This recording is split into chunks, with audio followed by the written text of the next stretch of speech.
Welcome to my channel. আমার চ্যানেলে আপনাদের স্বাগতম। আজকে আমি ওলকপি দিয়ে চিংড়ি মাছ রান্না করব। এই রান্নাটা করার জন্য এখানে আমি ওলকপি নিয়েছি, এগুলি এখন ছুলে নেব।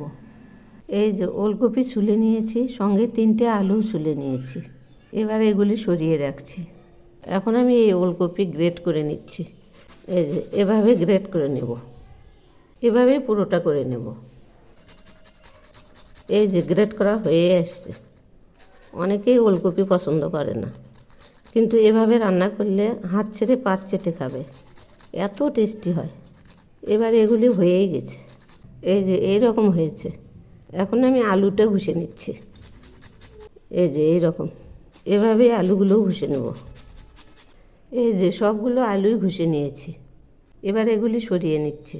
আর এই রান্নাতে দেওয়ার জন্য এখানে আমি চিংড়ি মাছগুলো হলুদ লবণ দিয়ে মেখে নিয়েছি। এবার এগুলি সরিয়ে নিচ্ছি। এবার প্যান বসিয়েছি, প্যানে তেল দিলাম।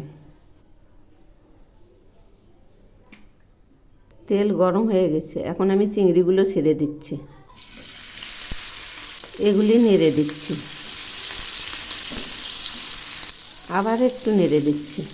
চিংড়ি ভাজা হয়ে গেছে, এবার নামিয়ে নিচ্ছি।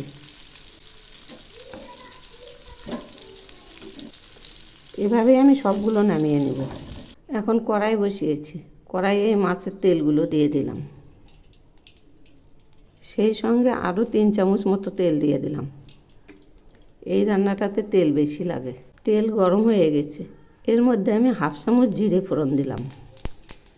সেই সঙ্গে একটা তেজপাতাও দিলাম।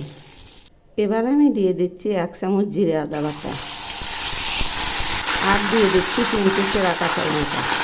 জিরে আদা বাটা এই তেলের মধ্যে দিলাম এই কারণে, এর মধ্যে ভেজে নিলে ফ্লেভারটা সুন্দর আসে, খুব সুন্দর খেতে হয়। মশলা ভাজা হয়ে গেছে, এখন আমি দিয়ে দিচ্ছি গ্রেট করা আলু আর ওলকপি। এই যে সবগুলোই দিয়ে দিচ্ছি। এভাবে ধীরে ধীরে দিলাম এই কারণে, তাহলে তেল ছিটে গায়ে আসবে না। এখন আমি দিয়ে দিচ্ছি পরিমাণ মতো লবণ, আর দিয়ে দিচ্ছি পরিমাণ মতো হলুদ। এগুলি এখন নেড়ে দিচ্ছি। তো বন্ধুরা, আমার রেসিপি যদি আপনাদের ভালো লেগে থাকে তাহলে সাবস্ক্রাইব করে আমার পাশে থাকবেন। এগুলি আমি আবার নেড়ে দিচ্ছি, ঘন ঘন নাড়তে থাকবো। ওলকপি আর আলুগুলো এখন অনেকটাই মোলায়েম হয়ে আসছে। আমি এর মধ্যে দিয়ে দিচ্ছি 1/2 চামচ চিনি। এই রান্নাটা একটু ঝাল ঝাল মিষ্টি মিষ্টি হবে। এবার নেড়ে দিচ্ছি। এখন আমি এর মধ্যে দিয়ে দিচ্ছি ভেজে নেওয়া চিংড়িগুলো। চিংড়ি দিলাম, তাই আবার নেড়ে দিচ্ছি। এই রান্নাটা এতই টেস্টি হয় যে বলে বোঝানো যাবে না। একবার রান্না করে এইভাবে খেয়ে দেখবেন, কি দারুণ লাগে।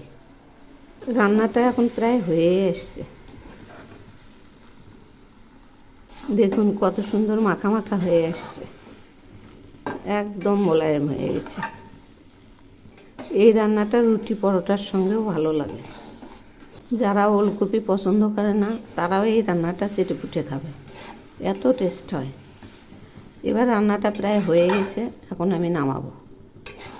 এই যে রান্নাটা নামিয়েছি, এভাবে বানিয়ে খেয়ে দেখবেন, অসাধারণ টেস্ট।